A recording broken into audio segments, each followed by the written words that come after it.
As long as it works, it works. Yeah, as long as it works. You look good. You look good. All right, let me get y'all two in here. And I'll get y'all rolling.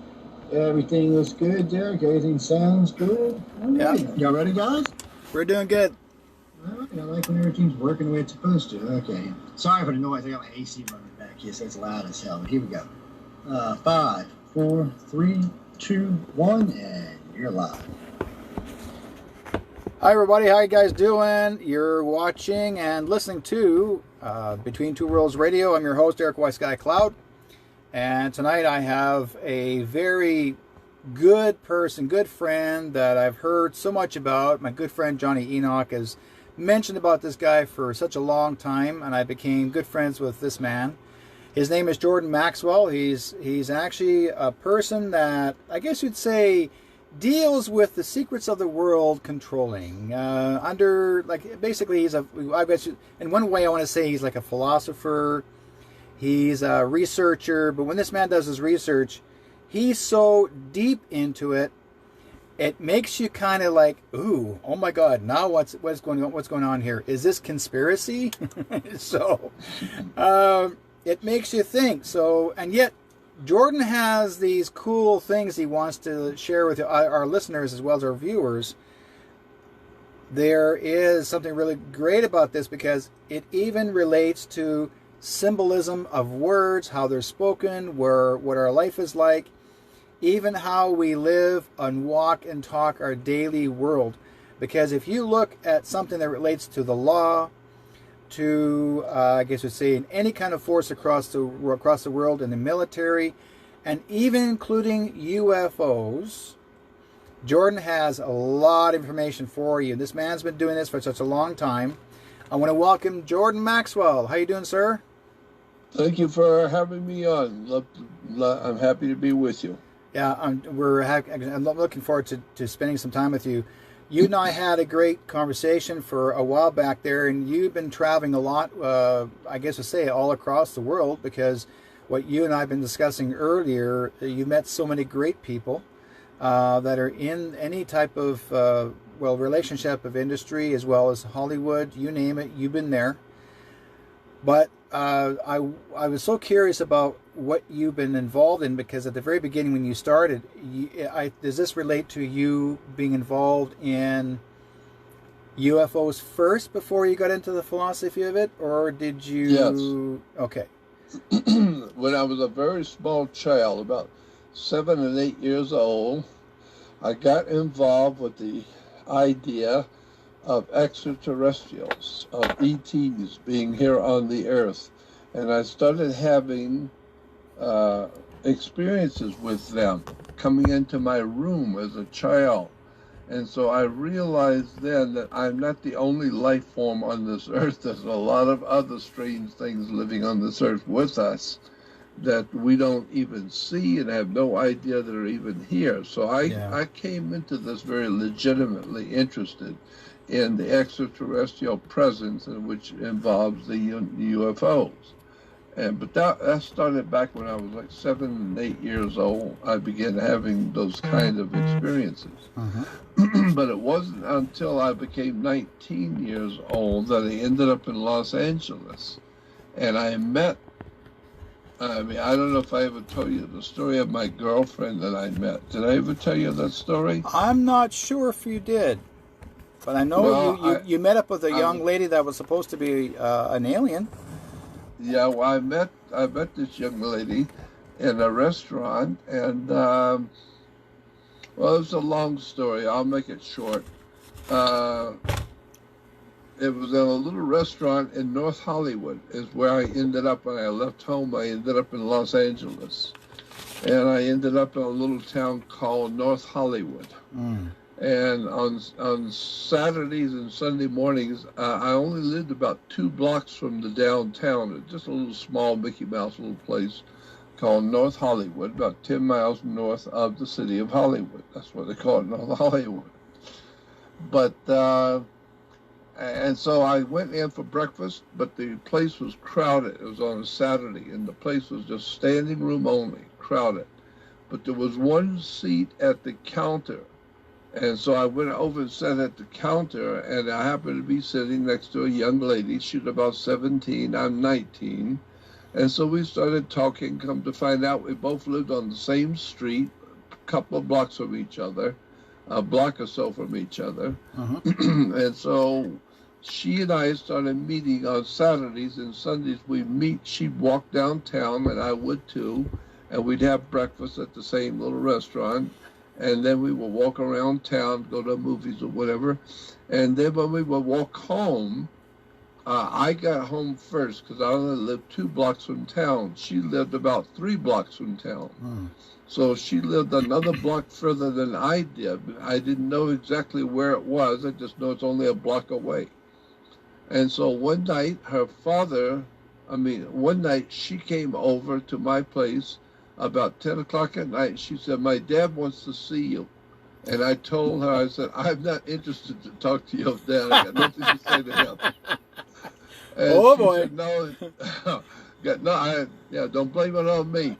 And so she said, no, my father is a very important man, and he's got something he wants to tell you. You better come. He needs to tell you something.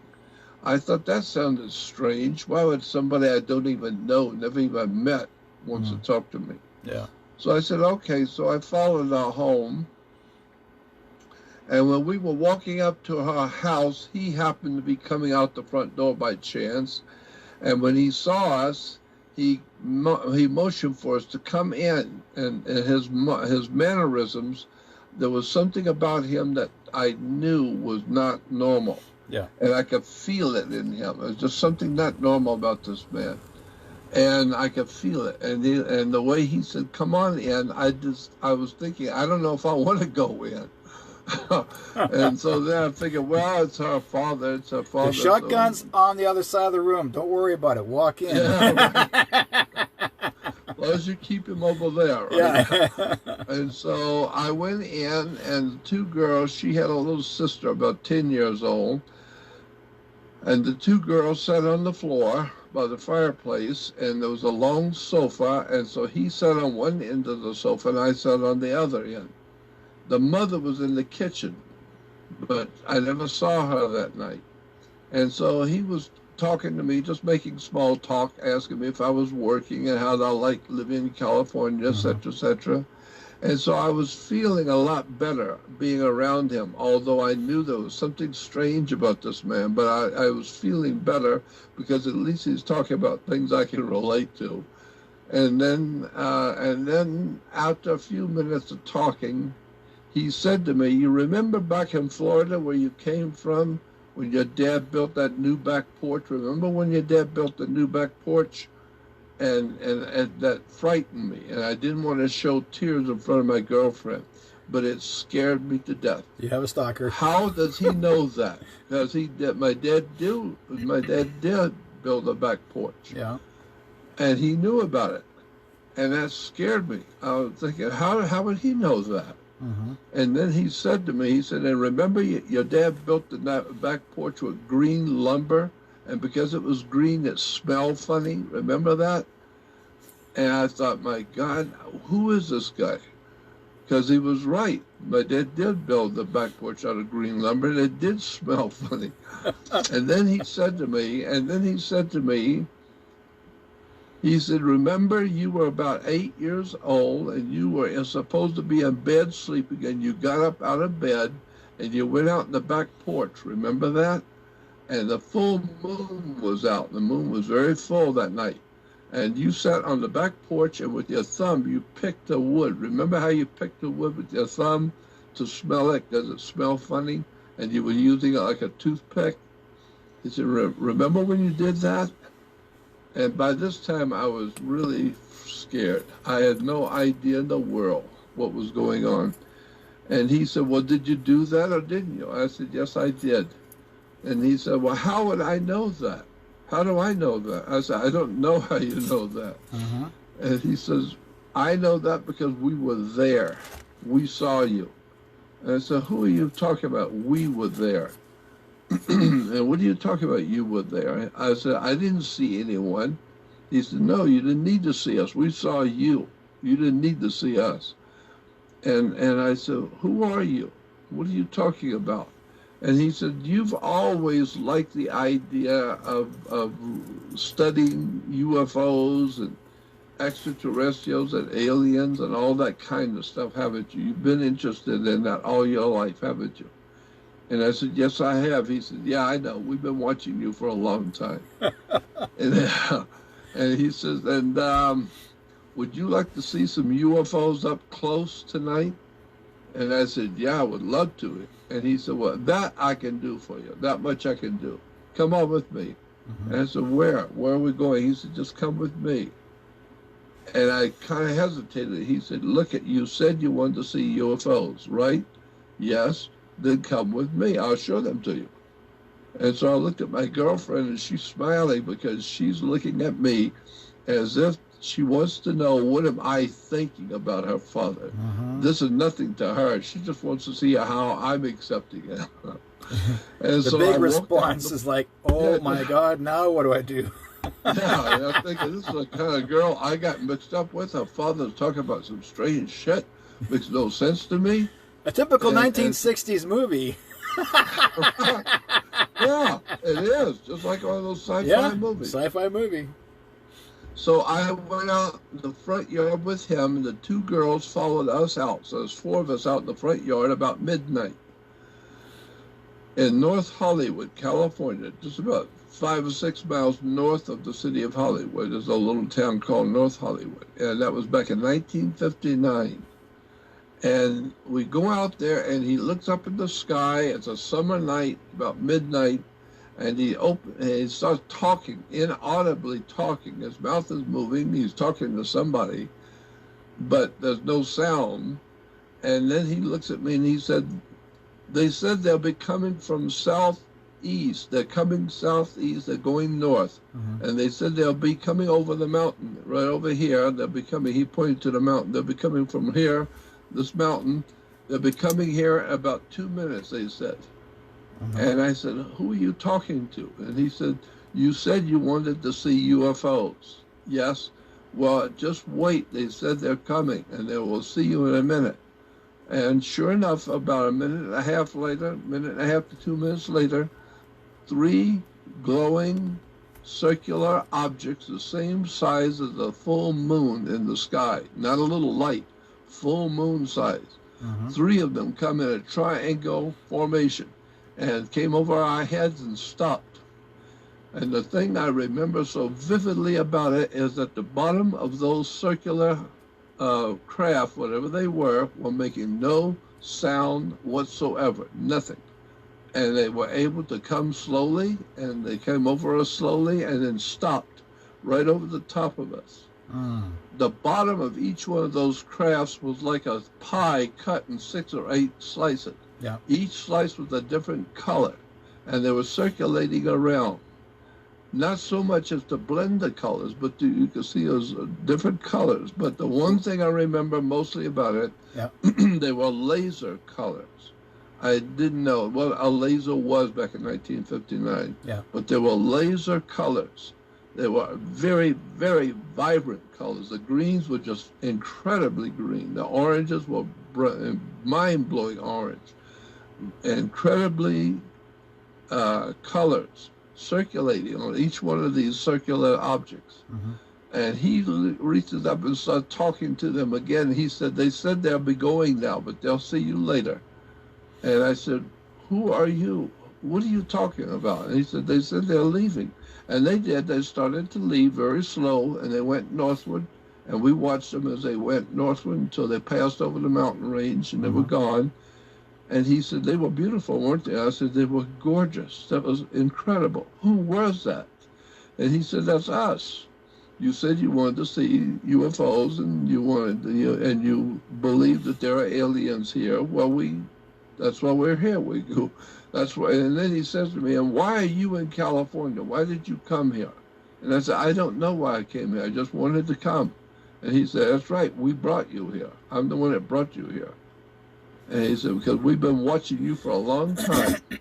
You know, that's the same similar story as mine, because back in 1967, in Manitoba, I lived in a small town called Brandon, very small city. I was only I know about it. 8 years old, 9 years old, and yeah, no, sorry, nine, no, so was I 9 years old? 67, 66. Yeah, no, I was 11. I was 11 years old. Anyways, when I was looking at, like, I don't remember waking up.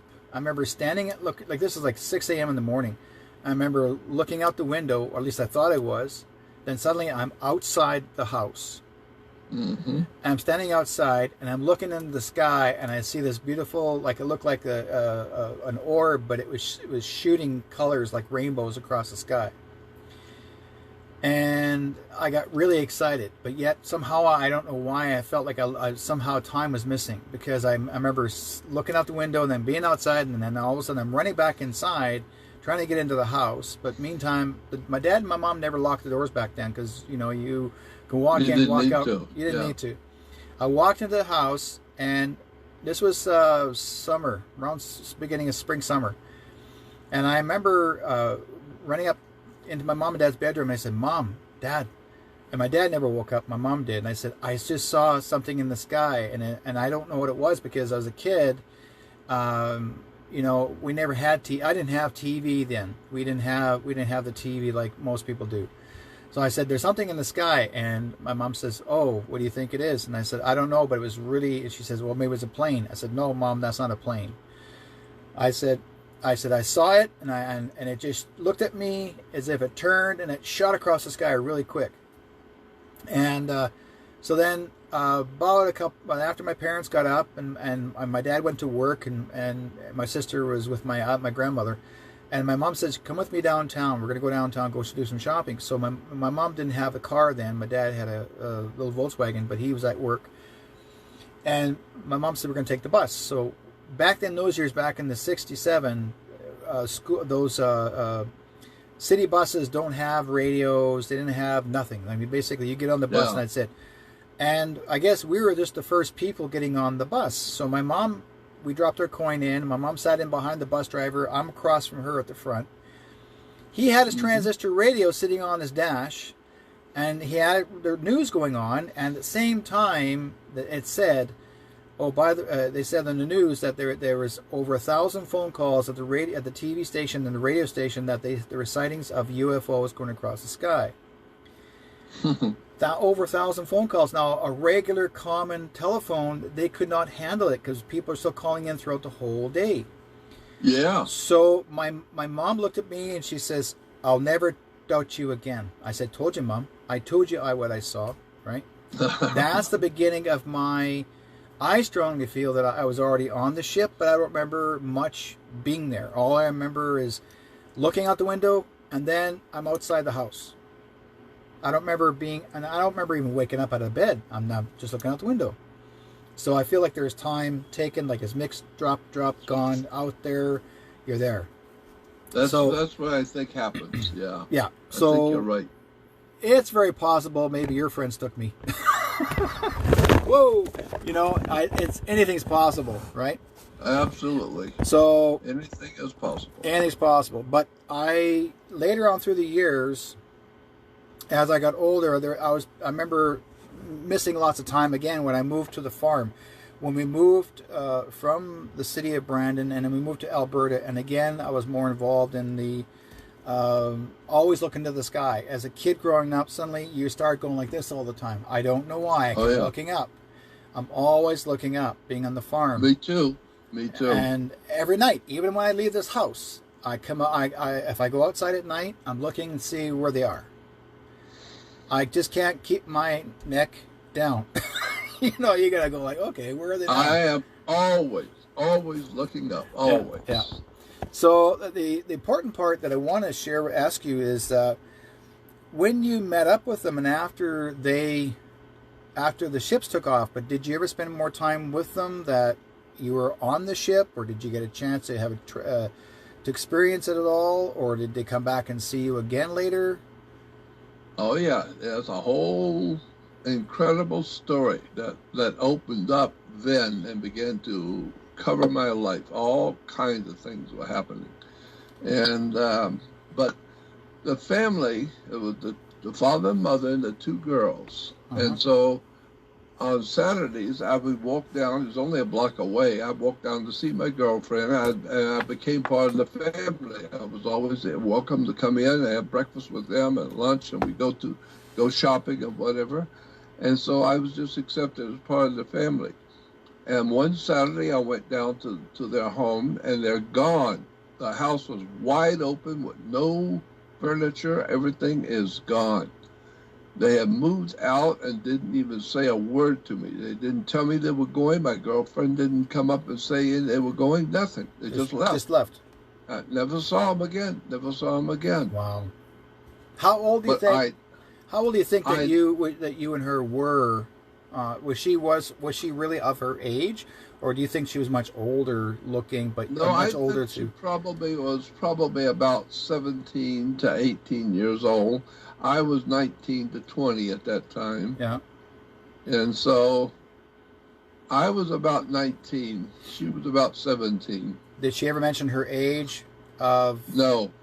Thinking that maybe she could be older than you by time? No, I don't think so. She never appeared that way. She just appeared as a nice, sweet, young 17-year-old girl I liked. We were kind of boyfriend, girlfriend. And so when they left, I was shocked to see that they had gone without telling me anything. But I look back on it today, and now I understand what happened. He had done what he was supposed to do. He was supposed to bring me to California and get me started on this subject to get me going, and then his job was done. He has to move on.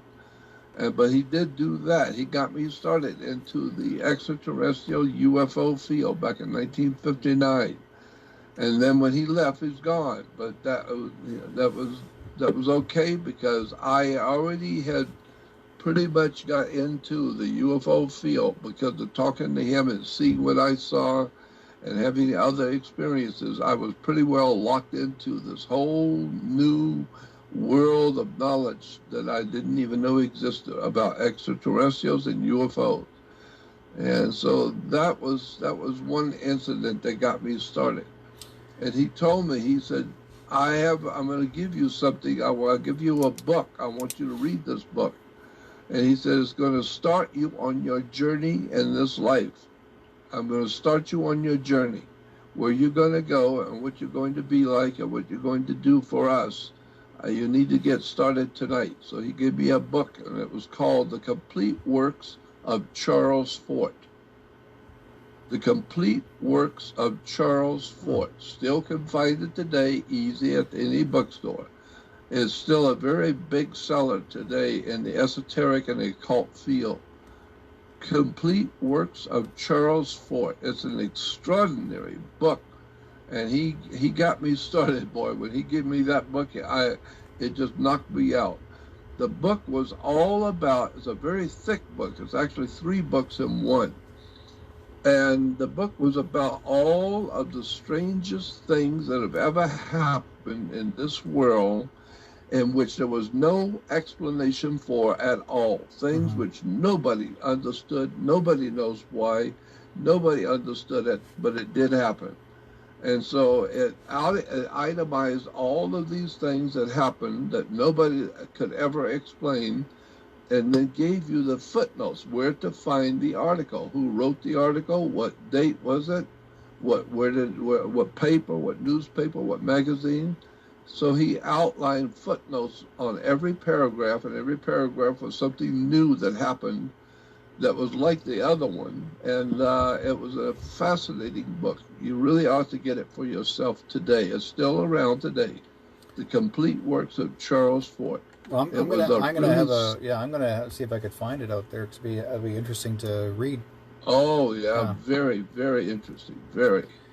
And so I realized that he got me started, and that was it. He had nothing else to do, so he was gone. Nothing else to do. Yeah. Yeah. Okay, I'm bored. See you later. Yeah. That was basically the way I took it. He came in to contact me, to get me started, And then he said, that's it. He moves on. He's got other things to do now. Do you, Jordan? And Do you so, think you were the only person that they chose to contact, or do you think there are others like you that had similar visitations? oh, there's no doubt in my mind there's many others like me who have similar situations and similar stories. Yeah, Yeah. there's no doubt in my mind about that. There have been many people. I know because I'm talking to one right here. I'm talking to you. You've Yeah. had those kind of experiences. I did, and Yeah, also so I know that I'm not the only one. no, not at all. And there's a friend of mine that passed away. She passed away a couple years. I would say about 2 years now. Her name was Shirley Klein-Karsh. And Shirley was in her 90s, 94, 95 when she passed. But she told me her story that when she was taken, well, not say taken. I'm going to quickly tell the story, but she was the passenger of the car with her first husband, and they were in Vancouver, BC here, and she was driving downtown, just going downtown, and she said something in her head said to her, get out of the car and go towards this store. So she just told her husband, stop, let me out. I need to go to this second-hand store. So so her husband, she said, I'll call you. I'll come back in a half an hour, she says. So he said, okay. So he went off, did his thing, and she went across the street. She walked into the store. As she walked in and she looked around, all you could see a whole bunch of old things and secondhand goods and furniture and stuff. And the guy was coming out from behind the counter, and as he looked towards her, and the first thing he said was, it's about time you got here, Shirley. You're late. And she looked at him like, do I know you? No, you don't know me, but I know you. And then he started saying that she has to do what you do. She has to be the messenger. But their words were, they would give her these, they look like little credit card looking size of credit cards, but they're hieroglyphics. And they're all, each one of them, they're done. There's 8 of them. And she said that these are called memory cards. These are going to help her see what she has to see as far as her work is concerned. And she said, but there'll be years later, you'll find someone, and his name is White Sky Cloud. You need to find him, and when it's time, and then he will decipher these 6 cards from the 8 for you. Now, the year that she did it was 1964. Now, I was just a baby kid, right? So it took her to the year 2000 to find me. She had to wait till 40 years or so. Yeah, but when I showed up, here's the interesting part. Knowingly, before going any further, now, she wasn't sure about these cards that she received. Now, here's one thing I didn't say. It was a flat screen TV on the wall. Flat screen TVs never existed back in 1964. That's right. And what he did, she watched him reach into this flat screen TV and pull the cards out and handed them to her, as if it absorbed it from his hand inside coming out. And that's what she told me, and that's what she told everybody in the room. Now, the year 2000, lady friends of mine, a whole bunch of friends of mine said, well, it was my birthday at the time, and everybody comes over to my house and said, Derek, we want to take you to this UFO conference. You need to come down to the UFO conference in Cloverdale. You need to see this. And I said, well, who's going to be there? Well, Shirley Klein-Karsh. And I said, well, who's she? And they said, you have to come. We're going to buy your ticket. And I said, oh, okay. So I went, and I was in the second row. The place was packed, full house, right? So I'm sitting here, and I'm looking around, and see some people that I recognize, and some people I don't know. And there's a bit of that, like people will joke about, like they're even though they spent those $50 for a ticket, and they're sitting there thinking, oh, she's crazy. Some are thinking they're crazy, she's crazy. When she tells her story, they don't know what to believe, yes or no. Yeah. But here's what got my attention. Because I sat there and I got my arms crossed. I thought, okay, what's she going to tell me that I don't know? Well, here's what happened. Because as she was introducing herself, in the first 10 minutes, people were some were listening, some weren't. Then suddenly I can hear a hive of bees. Like I could hear as if I feel like I'm actually inside of a beehive. And I hear Yeah. bees go, inside the beehive, and going like, what's going on? And I'm looking around, and suddenly there's this stops. The whole world stopped. Everybody froze. Nobody moved. Everybody was in pause. I'm looking at it, and the girl that bought my ticket, sitting there, and her mouth was half open, like. And she stayed that way. Nobody moved. All the laughter disappeared.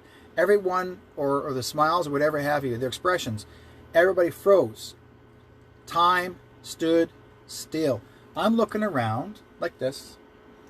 And then I'm looking up at Shirley on the stage, and she had her hands crossed like this, where your hands are, Jordan. And then suddenly she went like this. She goes, "Are you Derek?" And I said, "Yes, I am." And she says, "Are you White Sky Cloud?" I said, "Yes, I am." She says, "I need to meet you after this is over." Okay, sure. And then she went like this, and everybody unfroze. I went, holy crap, she's for real. She froze the whole room. That's the kind of people I have met. Those kind of people. Yeah. Yeah. So later on down the road, I came to her home. I was very fortunate that she brought out those cards, like I said, and she wanted me to take one and to hold it and to translate it. So basically, the translation was going through me. I had to speak, and then she would record it. Whatever came out came from that card. And I was getting images, and I was like, oh, wow. And I could see things that no one would ever understand. I even remember to this day what was in those cards. She would not let me read the 7th and 8th card. She says because it relates to her importance. Now, when she passed away, a couple years later, I would say maybe about 2-3 months ago, I called her daughter up and asked her whatever happened to her cards.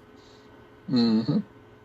Her daughter said her mom put them in a safety deposit box, but when she went to go get them, they were gone. And then so she checked the bank and see if they actually were signed out. Not signed out. Nothing happened. So Shirley told her daughter, she said, don't bother looking for them in the safety deposit box, she says, because they already came to get them. They will walk in, take them out, and disappear. She says because she's done her work. But she says they're taking me home, but they're taking me to their planet. Shirley went. Now, Shirley asked me many years ago, she says, how long will I live till? I said, you'll live to about almost 100. And she believed it. So when they did come and get her, Shirley, her daughter said she was talking to the extraterrestrial beings in a room where there was a nurse. And the nurse froze. Her daughter walked in. The nurse was not like nurse was like this, and her daughter walked in. But her daughter never got frozen. She just walked in and seen her mom chatting it up with an extraterrestrial being. Then the being walked away and walked through the freaking wall. Not a door, a wall, and disappeared. Yeah. And Shirley was actually in a medical bed. She was about to leave. And basically they're giving her, like saying, we're going to come get your spirit later on after you leave. And then she smiled and passed away. That was it. Wow. Yeah, well, see, there have been many of us who have been contacted. Many. And so I know a lot of people have condemned me and criticized me for being a devil worshiper and all of that kind of stuff. I said, no. The same thing happened in the Old Testament in the Bible, where angels came in to do something and took a person with them, or the person saw them do this or that. That's okay. That was to have to do with God. That's okay. But if that same God did something with me, you call me demonic. Yeah. It's stupid. Yeah, it is. Because you're saying that the same God that did that cannot do it today. He doesn't do that today. No. He only did it back then. So if you're being contacted by spirits or angels, you must be demonic. You must be crazy. I guess you and I are crazy. Yeah. I know I am because I've seen too much and I know too much. Yeah. I've had too many experiences that tell me the world is not what you think it is. Okay. Now that you and I told our story a little bit here to our listeners and viewers, I want to thank everybody for watching us actually in Facebook Live as well, and also 107.7 up in New Orleans. This is and also want to thank Joe Montaldo for the strong support on UPRN, because basically is one of the I would say one of the most outstanding radio stations going today. I want to talk about a little bit about, let's say, a little bit of the UFO history, because I mean, now Donald Trump's his uncle was involved a lot in the UFOs. That's right. Now, not everybody's actually talked about his uncle at all. I mean, even though Donald Trump actually made a statement about a year ago, saying that we're going to have a space station in the sky or in space, and I'm sitting there watching and I go like, bullshit, it's already there. Yeah. You know, like, no, it's been there for like 50 freaking years, even more. What the hell? Like, what are you talking about? We're going to have one there. But the way it sounded from him, he's making it sound like we're going to go after aliens. Like, it's like as if the United States owns the universe. Like, nah, that ain't going to happen, buddy. Right. You know? Yep, you're right. But what I enjoy watching and then see what people say, and I already know, because whenever I'm watching a newsreel, suddenly I get the people from the other side, not in spirit, but in the spirit world, in extraterrestrial world. Zial comes through me. He works. I can hear him, and in time that I need to hear him, he'll come through. I've had 2 implants put into me, and which apparently it's rare. Only one. Mostly people will only have 1 implant. I end up having 2 put in me, and that means that I have a purpose. And so, whenever I hear them say something to me, I know full well that there's an accomplishment we need to do. Something we need to do to help others know that don't be afraid of what's coming into this world or onto this world, because they are the people that have brought us here from the beginning, from the very beginning. From the very beginning. Yeah, that makes sense. But why do we have people so afraid of everything that they call it conspiracy? Why do they want to make up things that call conspiracy? Why do they want to use, like, for example, like you talk about in your book, Matrix of Power, Secrets of the World Control. They talk about symbolisms of crosses. They talk about lawyers and judges and sheriffs, and everything has a symbolism to it. Mm-hmm. Why do people always have to have things that are symbolic to make them look powerful? I think it's not that people need it at all. It's that the higher powers in this universe are putting their imprimatur on you, or on a particular project or a particular company or whatever.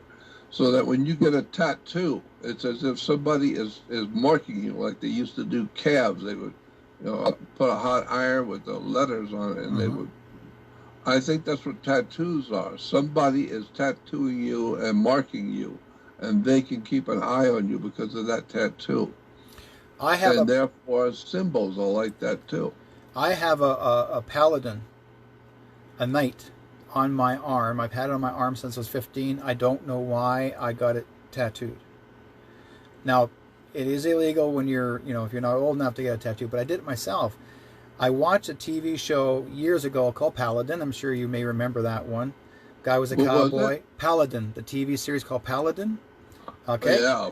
Have gun will travel. Have gun will travel. And for some reason, I was so stuck with that Paladin, the TV series, and I become that person, because not have gun, but have spirit will travel, have work will travel, because that's what I do. But I've got the tattoo on my arm, and I've had it all my life. And I'm, when they talk about chess and the meaning of chess, you got your knight, you got your rook, which is your priest. Right. You got your king, you got your queen, you got your castle. You got your pawns. Everything has symbolism. And That's there's two right. sides of the world that are fighting amongst each other. But again, why would you use the word checkmate? That's right. Right? They're either taking you out, or you're just saying, I already have a piece of you now. Right. Okay? And when you're playing checkers, you've got the squares, and so there's a certain amount of squares on one side, there's a certain amount of squares on the other. Yeah. And the whole idea is to get to the other side and make yourself a king so that you can control the board. But if you're playing on the square, you're playing on the square. But if you turn that square to a little bit, 90 degrees, now it's a point. And you're now not playing on the square, you're playing on the angle. And then you count the squares, and there'll be 32 squares on this angle and 32 squares on this angle. The 32nd degree of Freemasonry. The two heads, yeah, two sides of Freemasonry, the 32nd degrees are running both sides. And so it's red and black, and those red and black color is called death head colors. The Nazis use death head colors. Anytime you see red, white, and black, that's called death head colors. The Nazis called it death head colors. It implies death is involved in this symbol if it's red, white, and black. And amazing. it's a really interesting story about the symbolism that people have used, and when you're playing games, no, it's not a game. It's something that's you are being programmed to think in a certain way. Your brain is thinking in a certain way. So you're not listening to a television program. No, the television is programming you how to think, how to react to things. Yeah, it makes sense. You know, when he does this and he does that, she says this and she says that, that's how people learn how to relate to each other. They watch a lousy program. That's why we're so screwed up mentally, because we don't know how to act like normal human creatures. We have to watch television to know how to react to something, or how to think about something, because they explain it to you. Or even our commercials, when they start commercializing supposedly medicines, but they're not. And there's actually a symbolism on the, for even doctors' symbols. Yeah, that's the what do you call it? The Kundalini going up the spine. It's a straight point with a ball at the top. Yeah. And the weaving going up the straight line. That's the Kundalini spirit in your back in your spine, going up your spine to the brain. And it all goes back to the ancient Sumerians, Babylonians, the Egyptians, the Hindus. All of this stuff is very, very ancient and very, very old, and it all has to do with the extraterrestrial life forms, other world entities who have been here for hundreds of thousands of years and giving us our ideas, our education, our knowledge, our technology, our religions, our philosophies, our governments. Everything we've got has been given to us by higher powers. And this is why we are hardwired as humans. Yeah. When you want to talk about the higher powers in the universe, we always look out there. The higher power, they're out there. Yeah, they are out there. Yeah. They're the ones that created you. And that's why you would naturally think of God. God is out there. My strongest connection, Jordan, is having to see the Orion's belt. I know. Because that's where when I was taken on the ship, I wasn't abducted. They offered me to come for a ride, and I went for a ride, and they showed me. And he says, now you're going through Orion's belt, and you're going to another. Like I went into another dimension, like another black hole, so to speak. I went crossover, and I'm in another universe. I was like, whoa, this is so cool. And I just go just for a ride. They took me right to the planet, and I landed there. And they brought me down, and they took off. But as I'm looking up, I could see the underbelly of the ship, and the underbelly of the ship in the center, the cone of it, It had all multicolored lights, like as if a rainbow spinning. And what did I say? Rainbow spinning. That's All what I the saw. multiple colors spinning. Yeah, that's what I saw. But they had me on the planet, and they got to show me around. But even on the ship itself, they showed me around. And the cool part was having to meet people that they look human like us, but yet they're much taller. 8, 9, 10 feet tall. I asked, well, how many people could be on this ship? And they said we had over 300,000 people on the ship. 300,000. 300,000? On the ship. And that's not landing on the ground. That stays in the sky or in the space. Then there's other ships that come down that drops you off. So they had me on the ship, from one ship to the next, brought me down. And I thought, okay, so I get to look around. But I really enjoyed observing being on the planet.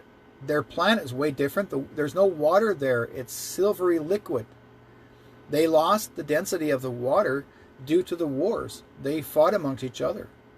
And there's other extraterrestrial beings that were fighting amongst each other. And when they had the Great War, they called it the Great War, which happened over 100,000 years before. The reason why, and I got to tell you this right now, the reason why they came to our Earth to rehabitat it, they call it not rehabilitate, there's a name for that,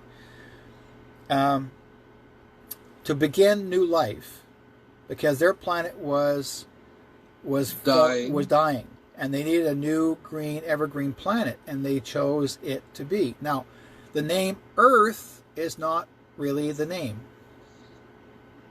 It wasn't. Yeah. They didn't call it Earth. Do you recall what the term was? They call it Yahweh. Yahweh home. Yahweh is the God of the Hebrews? Yeah, they call it Yahweh home, but they call it Yahweh home. And it's because when they came down and they landed, and then they started creating different things. Yeah. I'm watching this flat screen TV. I mean, remember now, this is back in 2000. I saw a big, huge flat screen TV, and they show me little things that they've done, and showed them what the Earth looked like. It was phenomenal. Yeah. I was watching, and the whole complete. It looked as if there was like an animation, but they showed all of the things that happened. They showed death. They showed birth. They showed so many different types of beings that were born there. Now, here's one thing that I want to say to you that you need to know this. I saw centaurs. And they were real. What? Centaurs, half man, half horse. And they were fighting the Greys on our planet. And I don't know which side the centaurs belonged on, but I know the Greys were not well liked, because they were fighting over a crystal. There was some sort of a crystal, and I found out later the crystal itself was called a Ajoite, Ajoite, and it was on the end of a walking staff or a staff. And so I looked at it, and it has a blue or greenish blue hue in the center of it, Ajoite, yeah. And the centaur himself was the one that it belonged to him. He walked with it, but for some reason the Grey was trying to manipulate his head or brain or thought to hand it over to him, like, I want that. Now, for some reason, I got to observe the battle, but here's the crazy part of it. I felt like I was part of it. Like I felt like I was already involved in it, like as if they were still reading me, knowing that somehow, what am I doing there? They said, you were there. You observed it. You were part of it. So my life was already in it. I was already participating on this planet already with them. But I wasn't in this form. I was much bigger. Yeah. So I was part of them. And I'm thinking, okay, was I a good guy, bad guy? You don't want to be the bad guy, Was I a good guy, bad guy? Oh, you're good. You're fine. You're fine. You got me nervous. Because they talked about, I know exactly you want to be the good guy, Yeah. So that's part of it. There is more things that I've seen that was so, some people call it fantasy. But here's something that got me, that they showed me, and that is today we see those superheroes in Marvel comics. And they talk about these big mega giants that were supposed to be the bad people. I strongly feel that those mega giants were these guys. That these were called the gods. And they went from planet to populate it. And they were trying to blend in with other groups of people to create creation continuously. Like I kept on telling people, Cro-Magnon man did not come from human. Humankind was born human. That was it. They were not connected from this. We're going to try this one here, and we're going to make him better this way. You didn't come from Cro-Magnon man who had no brain to think for himself. He wasn't hunched over. He didn't have a big jaw. That's one particular species. But humankind was born humankind. That's what I was taught. That was what I was showed. Anytime that I ever went to a church, and churches whenever they brought up something, and they say certain words or certain things about whatever happened to Job, and I'm going like, I'm sitting there thinking, okay, bullshit. I'm sorry, wrong one. No, buddy, that's kind of, in one way I believe it, but the other part I don't. Because everyone had intervention with extraterrestrials. I strongly felt that the Bible had something to do. It's a storybook as far as I'm concerned, yes, but the Bible had something to do with extraterrestrials as well, because there were so many people that were scribers that told the story, what happened maybe from generation to generation, and it is known that the story can get twisted a bit and make it somebody else's way. What I'm going to ask you, Jordan, have you ever had people try to twist that story around to try and manipulate it to the point that we had to believe their way and not what you researched?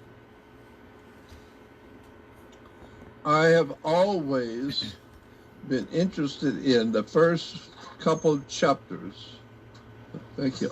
I've always been interested in the first couple of chapters in the book of Genesis, because there I was pointed to by a very important rabbi I happened by chance to meet. He was an author, and I wrote him and called him to talk to him about his book. He wrote a book about the Illuminati from a Jewish point of view. And I was fascinated back in 1960 with his book. So I contacted him, and he told me a lot of interesting things about the Jewish understanding of the symbols and the codes that are encoded in the first couple of chapters of Genesis. And so I now have developed an understanding of what's going on and what's being said in the book of Genesis that will knock you out. I would not have known this had I not talked to the rabbi. He pointed it out to me back in 1960. And I was just now starting to get into the Bible. And he pointed out what certain words meant in Hebrew, and he explained to me that there is no Hebrew language. There is a Phoenician language, and the Phoenician people speak this Phoenician language. But today the Hebrews speak the Phoenician language, so we call it Hebrew. No, it's the Hebrew people who are speaking the language. The language is not Hebrew. They are the Hebrews, but they're speaking another language called Phoenician, which gives us our word phonics and phony, Phoenician. And so he explained to me what Genesis 1, the first chapter, first 1 or 2 chapters was talking about. And it's a completely different story than anything most Christians have ever heard. Most Christians and Jews have never heard the correct understanding of how it's to be broke down because of terms and words that were used. And he told me, and I remember many years ago he told me, there is no place in the Old Testament Bible, what you Christians call Old Testament.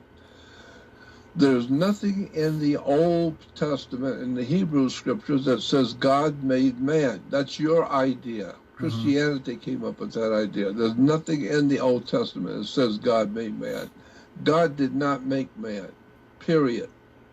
And we know that because the word man in Hebrew, or in the Phoenician language, the word for man is ish, ish. Ish is ish, means man or men, plural or singular. And so if you read in Genesis 1:1, it says, in the beginning, God created the heavens and the earth. Rabbi said that's not what it says. That's not what it says in the old Phoenician language. Go back and read it again, and it doesn't say that. That's what it was translated into English. That's why the king said, King James said, this is the authorized version. That's why the Bible is called the authorized, King James authorized version. That's the version he authorized you to read. He didn't authorize you to go poking your nose in the other things that he didn't tell you about.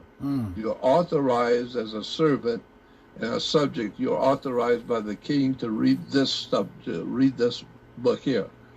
You're not authorized to go sticking your nose into something you don't belong to, and go looking at the secrets that the Jews have known for 1,000 years.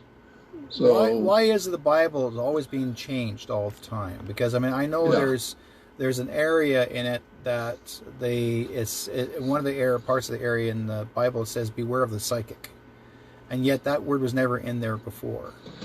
Because right. that actually, the word psychic is, as far as I understand, is a Greek word. What's that got to do with a Greek word doing in a Hebrew Bible? You're right. That's exactly right. You know, and you begin to see that there's a lot of things that have been put into the Bible and translated into English. That's why we don't understand it. And that's why you can go from one church to the next. It doesn't matter which denomination.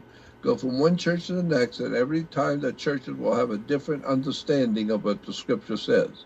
Why? Because nobody knows what it says. Nobody's ever even taken the time to read it and study the words. It's an etymology of the darkness of the words that are used. And that's why you're never going to get the truth in a church. The very word church comes from a Knights Templar term that was used by the Masonic Order of Knights Templars back in the 4th, 5th, and 6th and 7th century A.D. And that's interesting when you find out where the word church comes from, what it really means. And it doesn't mean what you think it does. It doesn't mean a collection of people who are worshiping God. No, that's not what it means. Church comes from the word Circe, Ceres, Circe. Mother Circe. Circe was a goddess, a Greek goddess in the Middle East that were worshipped by the Arabs. And when the Knights Templars went into Jerusalem during the Crusades, like any other army going into a battle in another country, the Knights Templars learned a lot about the enemies they were fighting. They learned about their women, they learned about the drink and what they ate, they learned about what they believe and how they think, they learned about their war tactics. So the Knights Templar Masonic Order, who was cleaning out Jerusalem for Rome, getting all the Islamic people out of the area for the Pope, they learned a lot from their enemies. They learned what the enemies drank. They learned about their women. They learned about how to raise their children. They learned all kinds of ideas and customs from the people they were fighting. And so one of the most important things that the Knights Templars brought back with them after the Crusade was the worship of a woman, a worship of a female goddess. Her name was Circe in Greek. The Greek Circe gives us our word circle, circumvent, and what's the other word? Circle, circumvent, circus comes from Circe. And so the idea was that Circe, according to, if you go back to the Greek Greek mythology, Circe was a woman goddess. And so they called her Mother Circe. And so Mother Circe became, when the Knights Templars came back, they went to Scotland. And in Scotland, Circe was called Kirk, K-E-R-K, or K-I-R-K. And so Mother Circe becomes Mother Kirk. And Mother Kirk in English is church, C-H-U-R-C-H. So Mother Church is Mother Circe, which is Mother Circe, a Greek goddess from the ancient Middle East. And Mother Circe, if you go back to the mythology books, read up about Mother Circe, Mother Circe was a goddess who was able to hypnotize people with candles and incense and all kinds of strange mystical incantations. She could mystify people and bring them into her home. She would what's the word? Take over their minds, mind control. Hypnotize. Through magic. Hypnotize is what I was looking for. And she would bring them into her house, according to the story of Mother Circe. She would bring them into her house, then close the door behind her friends that she brought in, and lock the door so they can't get out. And then she would take their brains, take their minds, and they would totally lose their minds. And then she would eat them. She'd live off of them. Wow. And then when she got hungry again, she'd open up the door and bring in some more people and bring them in and close the door and lock it, and then take their brains out so that they could not find their way out. They couldn't do anything because their brains are gone. And then she'd feed off of them. She'd eat them. So that's Mother Circe, Mother Kirk, or Mother Church. And that's what Mother Church does. She uses her magic, her lights, her candles, and all the beautiful spiritual stuff in the church to mystify people. And they get hypnotized, and they think they're doing something very holy to go to church. And then once they're in church, Mother Circe locks the door behind them and takes their brains out. So now they go to church and they become brainless. They can't think. They can't read. They don't know what they're doing. They have got no idea about the words or what the words mean, where the ideas have come from. All they know is they just go to church, and that makes them feel good. That makes them feel good. What about Mother Church? What about the Holy Cross? Everyone uses the. I mean, I have one. I wear my cross on my ear. It's a small cross on my ear, my jewelry. But do you? What are your thoughts on that? Well, the cross itself has been used in so many religions. Yeah.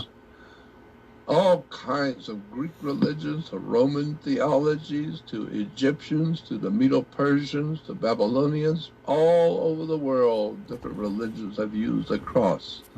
The cross has been around for a long time. And it basically is a cross between north, south, east and west. Yeah. And so it's northeast, south, northeast, west, and south. That's in the ancient world. That's where we get the word news, N-E-W-S, northeast, west, and south is news. Anything that happens in northeast, west, or south is news, N-E-W-S. It's a very interesting story. Far too big to talk about on one show. About religion, about theology and religion. It's a hell of a subject. But again, going back to Genesis 1:1, it says, "In the beginning, God created the heavens and the earth." It doesn't say that in the original, what we call the original Hebrew, the Old Testament. It doesn't say that in the Old Testament. Because God in the Old Testament, the Jews will spell God E-L. L is God. E-L, simple. E-L is God in Hebrew. But that's not what it says in Genesis 1:1. It doesn't say in the beginning El created the heavens and the earth. It doesn't say that. It says actually, if you go back to the Old Testament in a Jewish Bible, it says, in the beginning, Elohim created the heavens and the earth. Not El, Elohim. Elohim is a Hebrew word which any rabbi will tell you means God in the plural, the gods, more than one. It's like taking an S on the end of a word car. Car is one, comma S becomes cars, more than one. Well, in Hebrew, you take El, which is God, and you add the word Lohim, which in Hebrew means in the plural, more than one. So the correct interpretation in the King James Bible, the correct interpretation should be, in the beginning, the gods created the heavens and the earth. And Not God. And the earth gods. took form. Right. Yeah. And then the next sentence says, and the earth was without form and void. It doesn't say that in Hebrew. The word without form and void was translated from the Hebrew word tohu vavohu. Look it up in a Hebrew dictionary and look it up in a Hebrew Bible. Tohu vavohu. Ancient word in the ancient world that was mistranslated, and the earth was without form and void. No, tohu vavohu was used twice in the Old Testament. It doesn't mean without form and void. Tohu vavohu means became a waste and a desolation, not was created without form and void. I mean, what does that mean? The earth was without form and void. What do you mean the earth was void? Especially when they use pictures, or in the movies, it shows you nothing but clouds and the mist, and there is no world, and next thing you know, there's Adam and Eve laying there on the ground right after that, and I'm going like, really? There's like one white colored, like a tan colored Adam and a tan colored Eve, and that's it? It doesn't make any sense, because the way I grew up learning that there were so many Adams and Eves that helped create mankind, it was not just the one. That's right. So many times. What does, like, I got one of our chat room people, we got friends in our chat room asking questions. They want to ask a question, and they said, one person, Vivian, says, what does Jordan think of people who don't believe in religion but do believe in God? Well, that sounds like me. Okay. There's nothing to believe in. That's the way I think. I have the highest respect and admiration. Respect and not fear, but admiration and respect for the divine spiritual presence in the universe that other people call God. I don't know what God is. All I know about God is he's not on television on Sunday. That's all I know. But I believe that there is a very powerful force in the universe that we are not, we don't have anything to do with that brilliant power in the universe that causes things to happen. But it is all-knowing and all-encompassing, and it's a very powerful force in the universe. And that's what people call God. Everyone believed that George Burns was God. Yeah, for the longest time. That was what.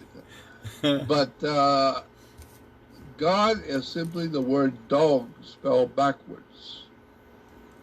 So you got church dogma. Dog spelled backwards is God.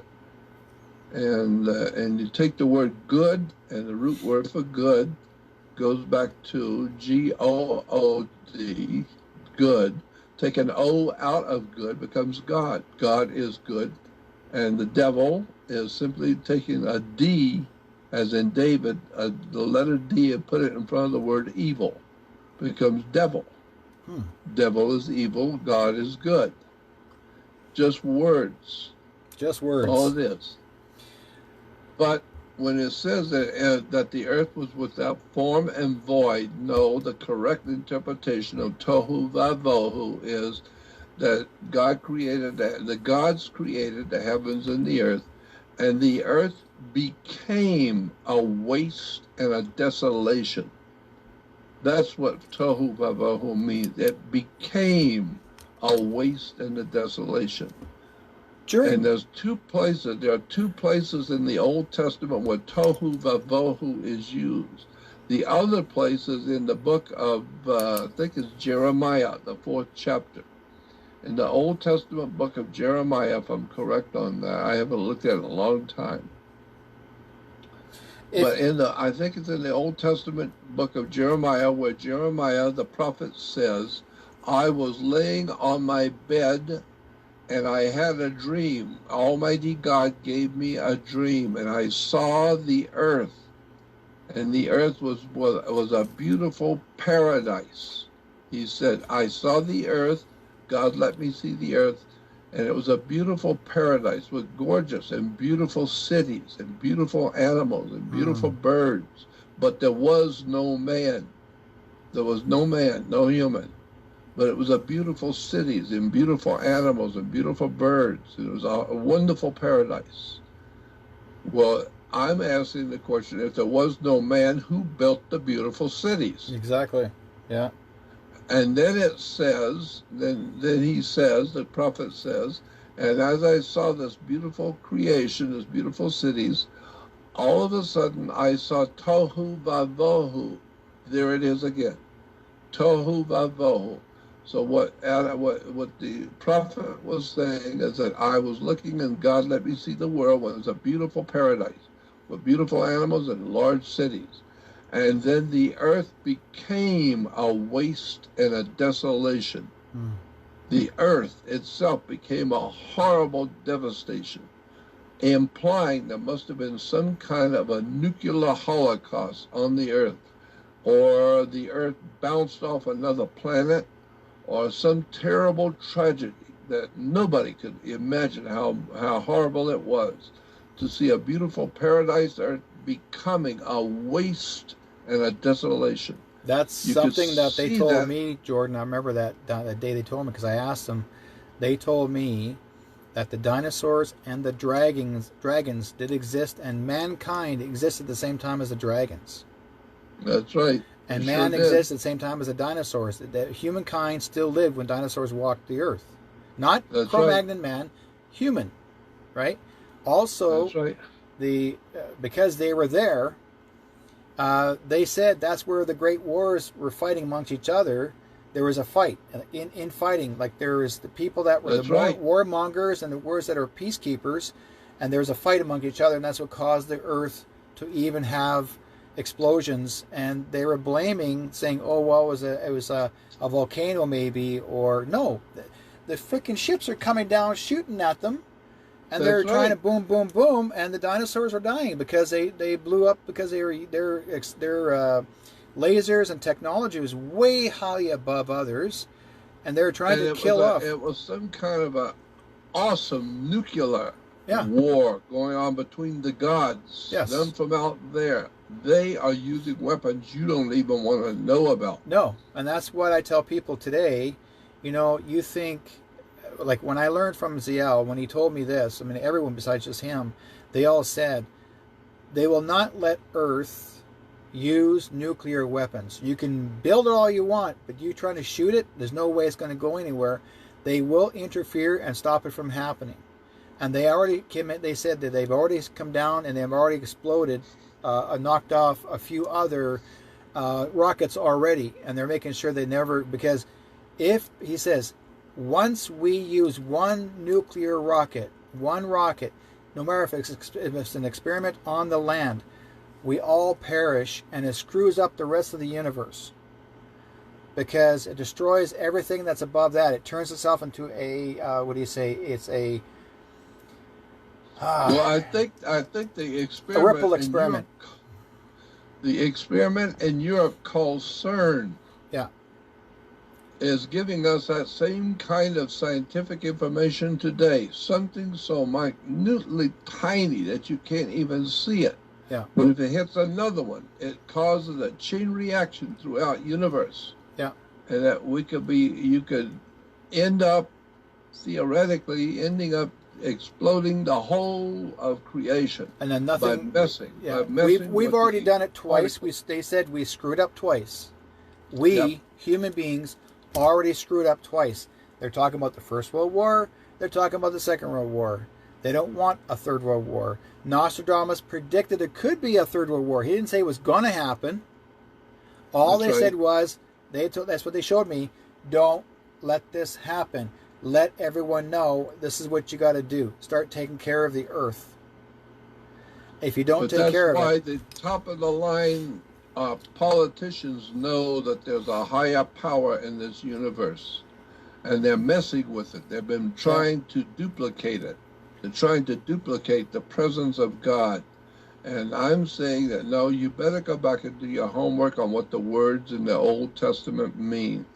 It's something very, very scary going on here. Mankind is getting ready to mess his whole creation up. The whole destiny of the planet yeah, is now in the hands of mentally deranged morons that we call scientists. They're not scientists. They're mentally deranged, and they're mentally incredible criminal minds are trying to one-upmanship in their wars and their bloodshed and their violence. But somebody is watching us, and one day soon somebody's going to intervene in our behalf, and they're going to intervene in mankind's affairs, and you don't want to be alive to see it when it happens. Nope. My gut feeling is it's coming soon. yeah, we are warned, and we have to protect We've this been land. warned. Yep. We have been warned. This is our third time around, because we're not coming back the second time, or third time. Yep. I remember, I'm going to bring this up because I think that you may have a meaning to this or understanding of this. In the Second World War, and everybody talks about, I have a very good friend of mine, is actually, her name is Zanka. She's actually on our chat room right now.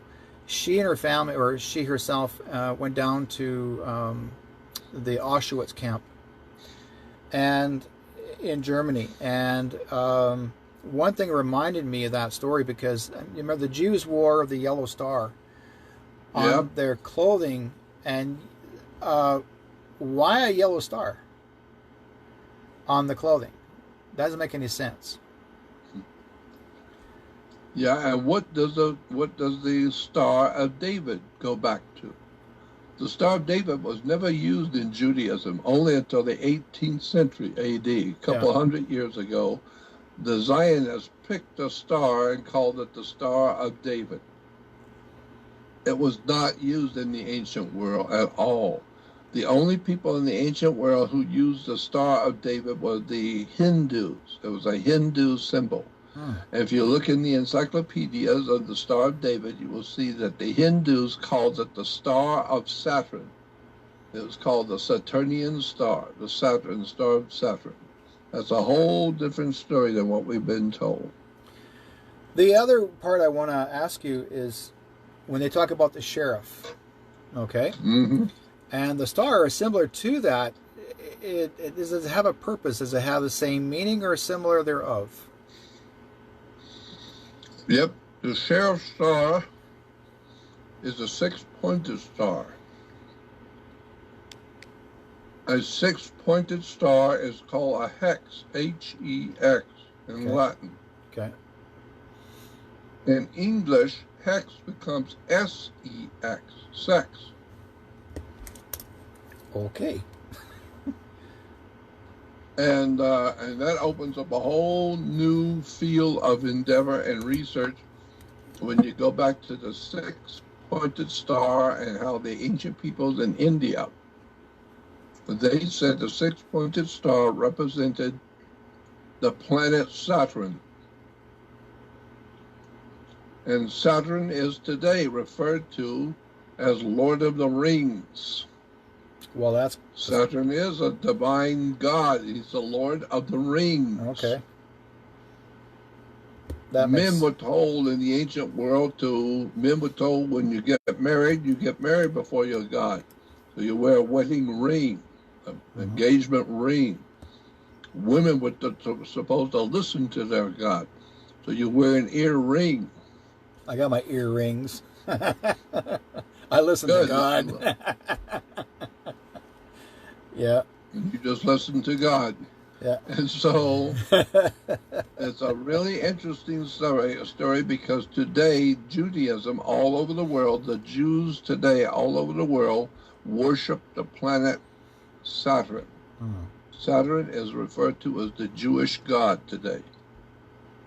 and his name is El. This is why you have a Temp El. Oh, Temp yeah. El means a house of El. House of El El, is Temple, God, Temple. Okay. the Temp El, and this is why on the side of your head is your Temp El. That's the leader. Okay. The thinker. Think Someone used a phrase one day, and it's been a lot of years since I've heard it, chasing the moon. that's what Judaism used to do, was chase the moon. That's why today, even today, Judaism is an eclectic religion. Judaism is the most eclectic religion on the earth today. It's the only one I know of that eclectic simply means like a smorgasbord. You go down the smorgasbord and pick what you like and get it, and then pick this, pick that, and leave that alone, leave that one alone, but pick this one. And so now when you got the whole thing all covered, now you buy it. You buy the smorgasbord. So this is what Judaism is. You pick different things from different cultures and put it into one religion and call it Judaism. So Judaism is the combination of moon worship, when they were chasing the moon. This is why you have the word synagogue. All over the world, the word synagogue is S-Y-N-A, synagogue. But in Israel, synagogue is spelled S-I-N-A, synagogue. Why? Because S-I-N is the name of the moon god in Arabia. In Arabia, there was an ancient moon god. His name was Sin, S-I-N. And he lived in a mountain because the people in the Egyptian side, looking to the east, every evening at 6 o'clock, the moon would rise from the mountain. So they called the moon the old man of the mountain. Their god was called Sin. The old man, his name was Sin. And he lived in the mountain, obviously, because every night he came up from the mountain. No, it was just the moon was rising. But the ancient people didn't realize that. They thought the moon was living in the mountain. So every night about 6 o'clock, the moon would come out. So then they were now worshipers of the moon. All the holy days and all their days and the holy days started after 6 o'clock. Today, the Jews still have their days beginning after 6. The holy days are after 6 o'clock. Why? Because that's when the moon came out. After 6 o'clock, the moon rose, and his name was Sin. So the house of Sin was called the synagogue. S-I-N, Sin, synagogue. And this is why Sin lived in a mountain, and in the ancient Arabic world, the word mountain was A-I. So you take Sin, S-I-N, and A-I becomes Mount Sinai. Sinai is Sin A-I, or the god of the mountain A-I. His name was Sin, it becomes Sinai. So when you hear the Jews talk about Mount Sinai, so holy, holy Mount Sinai. No, it's just the worship of the moon god Sin in the mountain called Ai. Sin Ai becomes Mount Sinai. Mount Sinai is the mountain where the moon gods lived. So you need to understand where all this religious stuff comes from. Where I learned, Moses, I'll tell you one thing too. Where I learned also from Ziel, he said one of the mothers, or he calls it the mother, the woman who helped bring in humankind. Her name was Sin. Yeah. But her name Sin meant half-breed. That means that she was fornicating, or fornicating. I guess you're saying she was actually loving human man, and she admired humankind because they were beautiful men. She would actually have babies or children, and then she would bring her maidens, her young ladies, her daughters with her, and they would all make babies with our human earth kind beings, right? Not everybody was born from a freaking little bottle and say, here, we're going to shake this up and have some babies. It was done naturally. Yeah. But what he did say was, reason why they call this, so the name Sin was never a wrong name. It meant half-breed. So for some reason, the priests turned around and called it sin, that you did something wrong, you committed sin. And I don't believe that. Anytime that we do something wrong, it's a decision we make, but it's not a sin.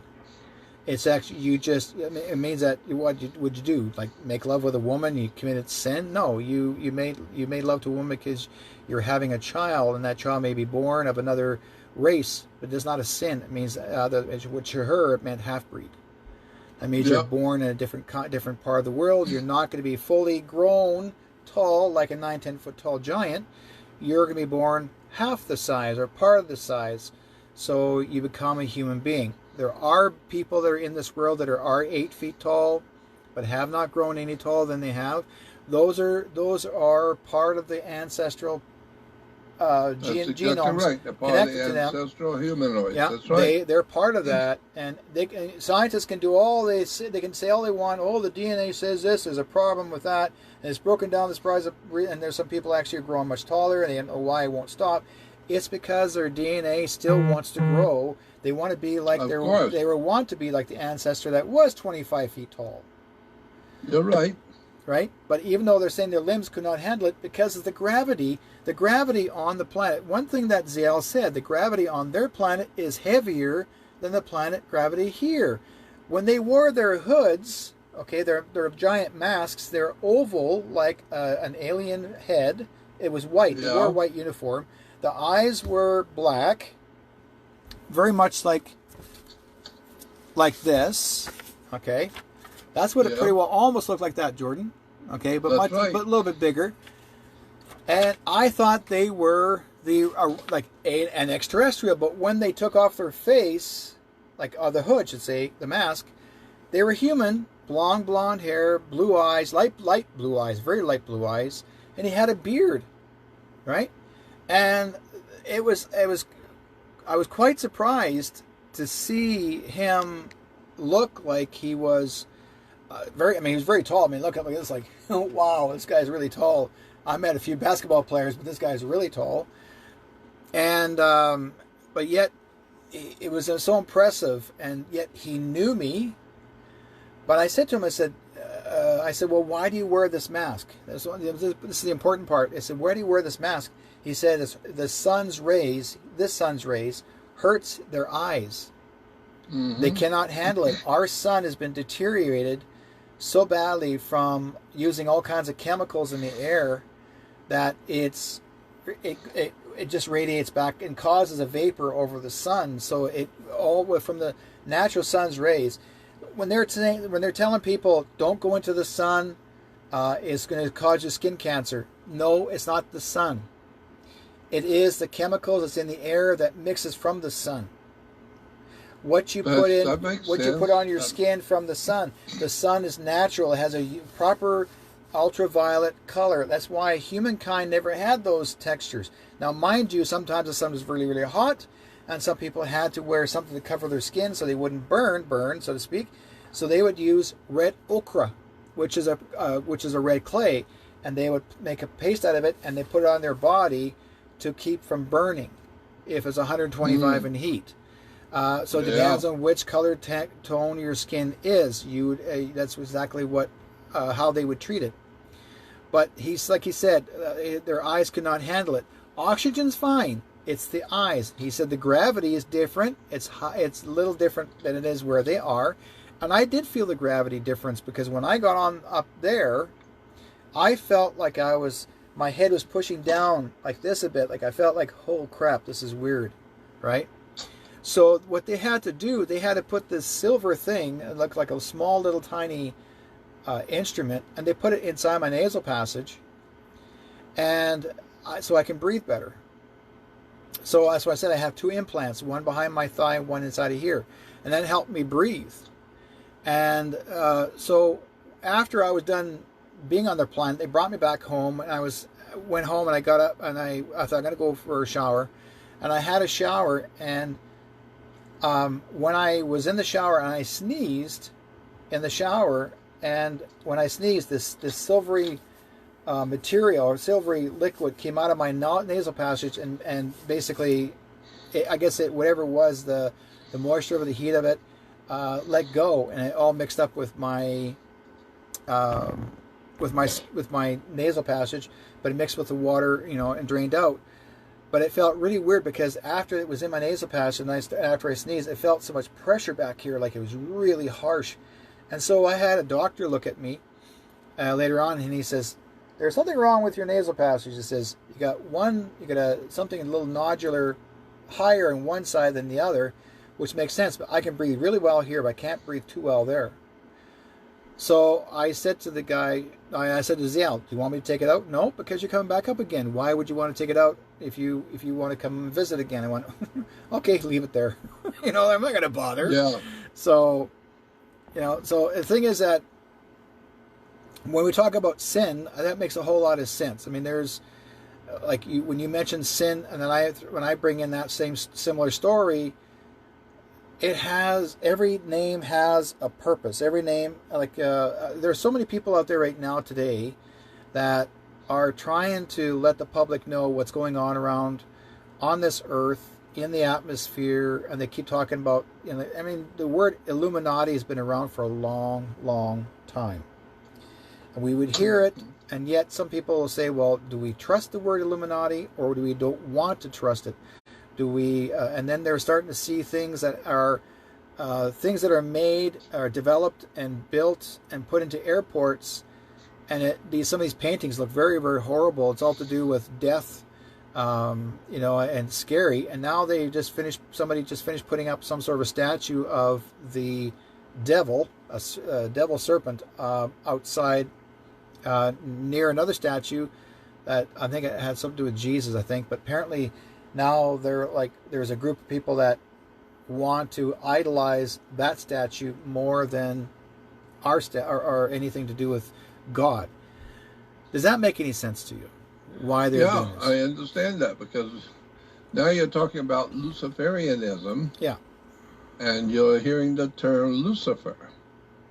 But in the Bible, Lucifer is Jesus. Jesus said, "I am Lucifer." It's in the book of Revelation. Yeah. So people talk about Lucifer representing the devil. No, Lucifer is a name for Jesus.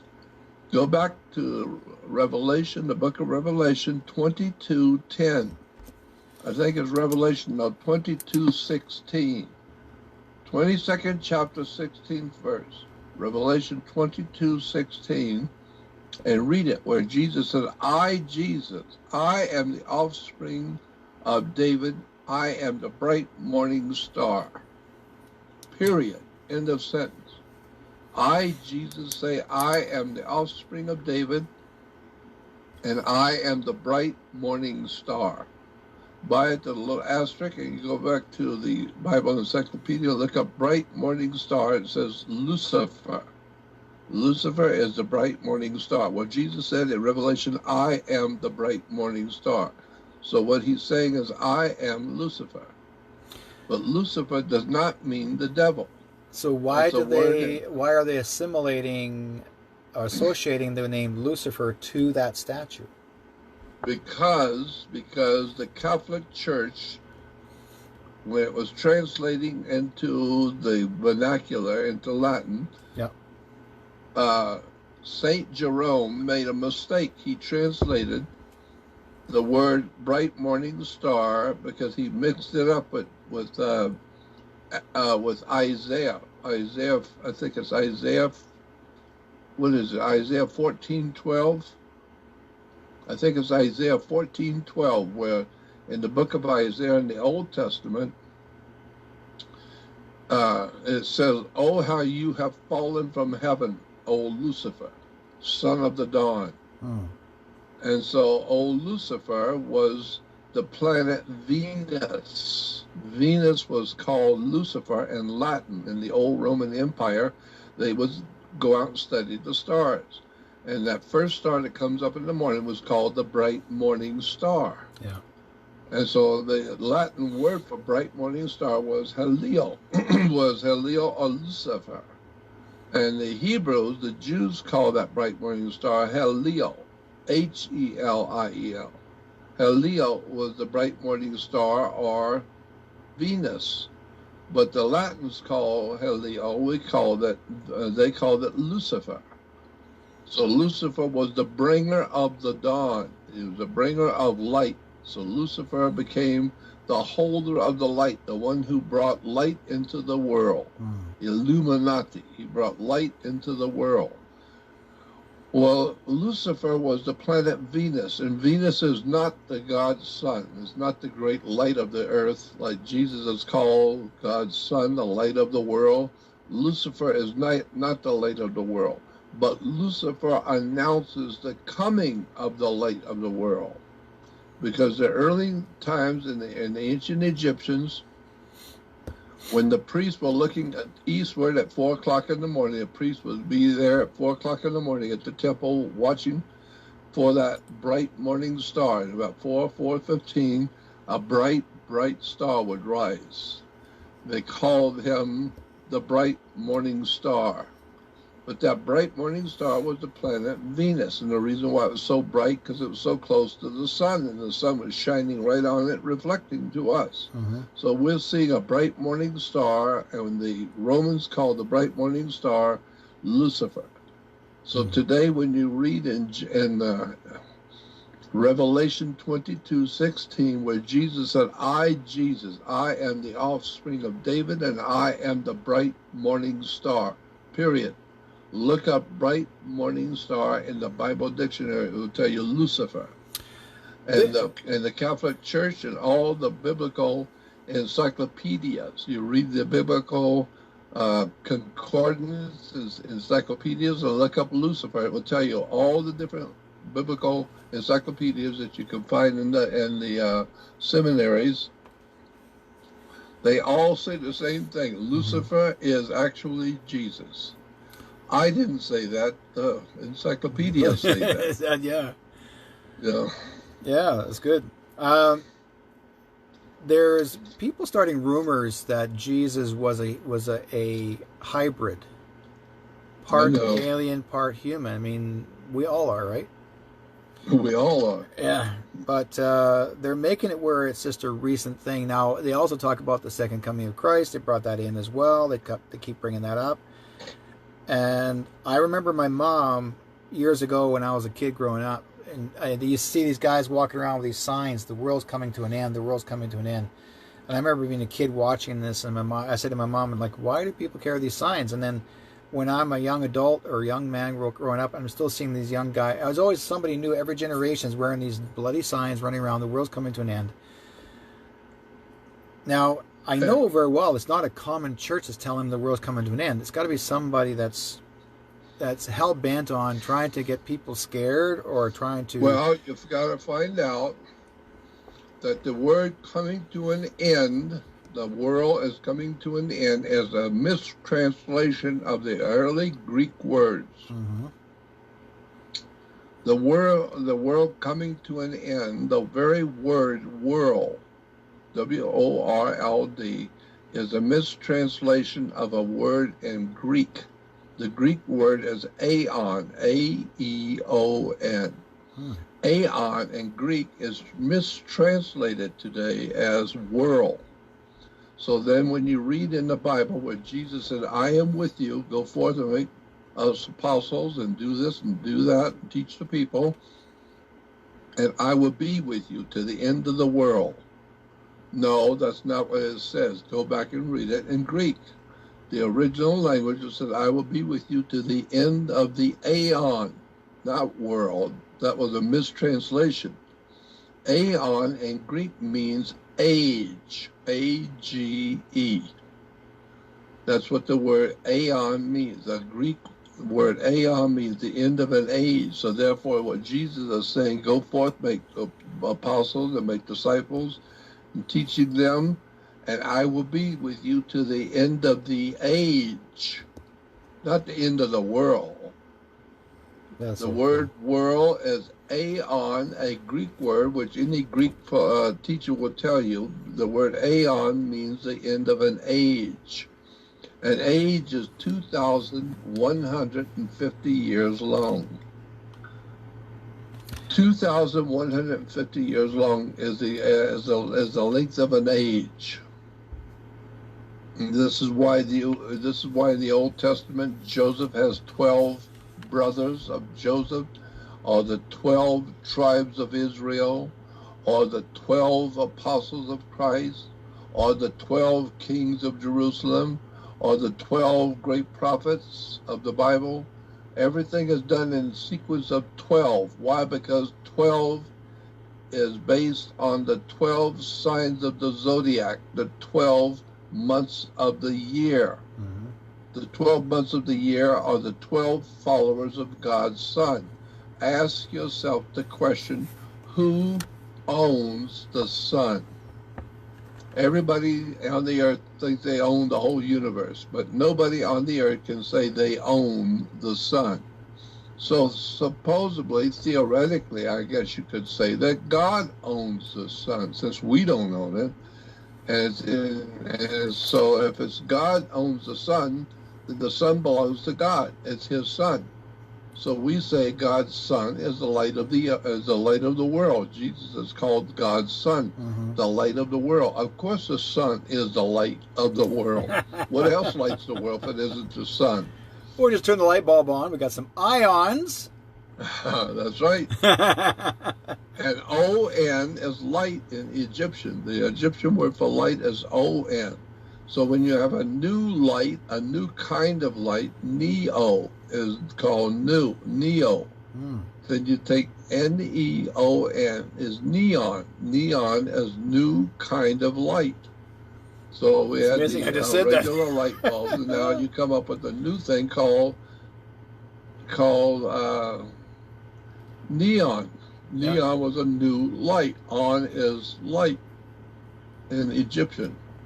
This is why, I mean, it's a very, very big story about all the religions of the ancient world. I've been looking at this stuff for 60 years. And going through and researching word after word, terms and ideas and concepts and symbols for over 60 years, while most people haven't spent 60 minutes. And so people think I'm crazy because I'm telling them things they've never heard before. Why? Because I've spent 60 years of research what the words mean. Most people haven't spent 60 minutes or 60 seconds on it. We've got a lot of new generations now that are willing to listen to you now, and to, you know, like, I remember watching I just finished watching one of your older videos back in the 70s. That you're telling the story, sharing some stories regarding the meanings of, and I thought, oh, this is cool. But for some reason, you know, I find that sometimes people will always miss a generation where some of the, like, you know, you'll always have a certain generation say, well, okay, I'll only trust this, or I'll only trust that, or do I believe this? And I know very well you're going to have your hecklers, because there's people out there that are trying to prove you're wrong. I've seen it in one video a few days ago. This one guy is just trying to prove you're wrong. Like, oh, no, he's wrong. He doesn't know what he's talking about. And he's trying to heckle you. And I'm going like, buddy, you're not even close. But, you know, but I mean, the thing is that I very adamantly have trusted your abilities. I've admired your work, even though for a short time. But your name has always come up for so many years, but I've never thought of looking you up to see what you're all about until, like I said before, having to meet Johnny Enoch, a good friend of ours. Having to meet him is what got me to say, you know what, maybe there's something about this guy that I need to find out. So when I started learning things about you, you and I are so similar to each other regarding the UFOs and us having to be in connection thereof to it. And both you and I are going to be in Laughlin, Nevada. Yeah, sure. February 15th to the 22nd, folks, next year, 2020, we're going to be there. We're going to be at the Laughlin UFO Mega Conference. And if you guys are interested and want to come down and be part of it, there are tickets available for that. You can go online. That's LaughlinUFOMegaConference.com. Bob Brown and his wife wife Heather will be there. They're the ones that are running it. Johnny Enoch. There's a lot of people that are on board. Johnny Enoch's going to be there. Also do a presentation. Myself, I've been asked to come up and do a presentation. So guess what, folks? It's been my first one regarding my experience for what I went through. And then having our great friend and I would call him a mentor, because you are a great mentor, Jordan Maxwell. He's going to be there. Jordan's going to be there as well. And I'm going to be speaking on a subject that nobody's heard before about what's really going on in this world. Yeah. So it's going to be something brand new. No one's ever spoken about. I have a bit of an idea what it might be, but I'm not going to say a word because Johnny has not told me. And but I'm looking forward to even seeing it, the presentation, because we need to open more eyes. And that's what I find is important. We need to open more eyes and ears, because those people sometimes are going like, oh, I'm not sure. And there's one thing I did say to Johnny, and I'm going to use this. Both you and I could probably use the same phrase. I'm going to ask people how many people have ever been either abducted or taken on a ship, and I'm going to ask them to raise their hands. So they're going to raise their hands. How many people have actually had an experience of UFOs being examined on the table? And then the third question I'm going to ask is how many of you are aliens in this room? We're going to get a response, because they're going to go like, what are you talking about? Who's an alien? Well, we're not talking about Mexico. We're talking about us. We're talking about, there are people. I know very well there are going to be some people in there, and I know there'll be some government official people there. They're going to be watching us really close to see what we're going to do. Well, they're really going to enjoy what I'm going to talk about. If there are government people there, they're going to be ecstatic. Yeah, definitely. I'm going to talk about the government in such a way that nobody's ever heard about it. Nobody. Yeah. But we'll leave it there. We'll leave it there, Jordan, because we're going to actually, like I said, you want to shock them, and we're going to let them know what's going on in the future. But we got a couple. Right now we're in the month of October, so we got November, December, January, and then you got your February. So you got almost 3.5 months, folks, to make a decision to get your tickets to go down to Laughlin, Nevada. I'm going to be there. Jordan's going to be there. Johnny's going to be. Enoch's going to be there. And sure. Laughlin, Nevada is about 50 miles south of Las Vegas. It's on the Colorado River, called Laughlin, Nevada, and that's where it's going to be, at the Aquarius Hotel. How far is the late Art Bell buried? That's Pahrump, Nevada. How far is that from Laughlin, do you think? I would say because it was right next. Pahrump was right next door to Las Vegas. You walk out the front door of Vegas and walk out the back door is Pahrump. No. So it was about 60 miles south of Pahrump. I might make a trip out there to go see Art Bell's site. I might make a trip. I got some time, go out there and see him. If it still exists, because it may be gone by now. He passed a while back. Yeah, there's a guy that went out there just about a month ago and found his gravesite and his original first wife's gravesite next to each other.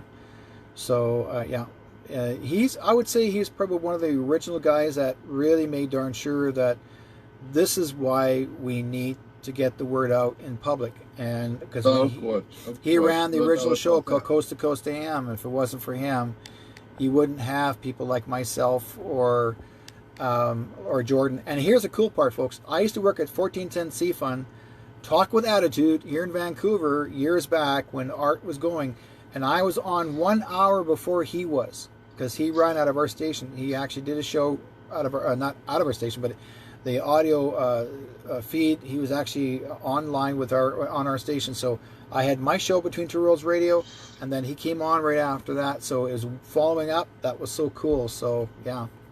Anyways, I want to thank everybody for joining us. I want to thank you so much, Jordan. If they want to find you, how can they find you? Go on my website, but there are different websites on the web with my name on them. I only have one. Others are not mine, so don't go to them. My website is Jordan Maxwell Show. spelled SHOW. Jordan Maxwell Show at jordanmaxwellshow.com. That's my website. Yeah. When you go to Jordan Maxwell Show, you will see a little banner and a little link and a banner that says Jordan Maxwell Research Society. Click on that and you will see that I have a second website called Jordan Maxwell Research Society. And on that, I'm uploading every day all of my old research, all the stuff on audios and videos and lectures and research words and terms and pictures and all the fraud and the lies that have been going on for thousands of years. So that's where I'm putting all my research. So if you want to see what I'm talking about, and for the first time in your life begin to see all the things which have been hidden from you, go to Jordan Maxwell Show and click on the Jordan Maxwell Research Society and join it. You have to join the Research Society. I recommend it, folks. I recommend it. And the reason why you have to join it is because my attorneys told me the kind of information you're putting out there on the web is going to get you in trouble. If you put this kind of information out there, that's what my attorneys told me. You're going to get yourself in trouble by telling people the stuff you're telling them. But if it's put into a private research venue, you'll be okay, because this is what they told me. If you go into a restaurant with, say, 5 or 6 friends, and you're going to have dinner, and you go in the back part of the restaurant and you sit with your group and your party, you can use any words you want, any curse words you want. You can call anybody any derogatory term you want. You can say anything you want to say, that your friends will put up with. But you can say whatever you want as long as it's in private, just among you and your friends. The government has nothing to say about private conversation. Yeah. But if you go out on the radio or get on a apple cart at the park and start telling the world what you talked about with your friends in the restaurant, that's not going to fly. You're going to go to jail. They're going to do something for you. They're going to put you in jail. You can't talk like that in public. You can talk like anything you please in private. You say anything you can come up with. They don't care, as long as it's in private. But if you go out on the radio or go out in the public and start talking that way, they will arrest you. Why? Because government is empowered to protect the public. And so they can protect the public from hearing your filthy language and your dirty mouth. They protect the public from hearing you. But if you do it in private, they can't say anything. So that's why the attorneys told me, you better have a second website that you're putting your information on, because you're going to get in trouble if it's just put out there for the public to go see for free. You better put it into a private venue. So now you got to register, folks. We're going to call ourselves a night. But thank you, Jordan, for joining us. Thank you. Folks, this has been, I'm your host, Eric White Sky Cloud. Thank you for joining Between Two Worlds Radio. I'll talk to you guys next week on the UPRN Radio Network. Take care, guys. Let's do it again.